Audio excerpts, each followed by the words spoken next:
જય માતાજી મિત્રો, આજે આપણે નવા બ્લોગમાં જોડાઈ ગયા છીએ. તો ઉત્તરાયણ આવે છે.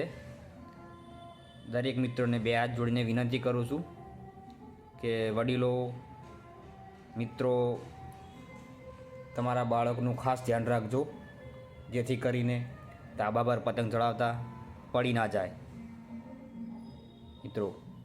હા મિત્રો, ઉત્તરાયણ આવે છે તો તમે આનંદથી પતંગ ઉડાડજો. ચાઇના દોરીનો ઉપયોગ ના કરતા મિત્રો, કારણ કે ચાઇના દોરી ઘણી નુકસાનકારક થાય છે, ઘણાને તકલીફ થાય મિત્રો, અને પક્ષીઓને પણ ઘણું નુકસાન થાય છે. તો તમે પણ ચાઇના દોરીનો ઉપયોગ ન કરતા, કારણ કે પક્ષીઓના બચ્ચા મિત્રો પક્ષીઓના બચ્ચા ના માટે ચણ લેવા નીકળેલા પક્ષીઓને ચાઇના દોરી વાગવાથી મૃત્યુ થાય છે, બરાબર.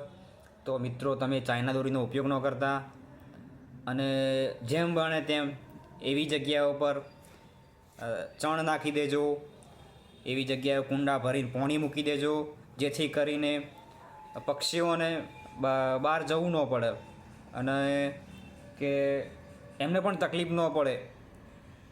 તો મિત્રો તમે આ કાળજી ખાસ લેજો, આનંદ કરજો, પતંગ ચગાવજો, પણ બીજાને હિતમાં રાખી નુકસાન ના થાય એ પ્રમાણે આનંદ કરજો. જય માતાજી. મારો બ્લોગ ગમ્યો હોય તો શેર કરજો, સબસ્ક્રાઈબ કરજો, લાઈક કરજો. જય માતાજી મિત્રો.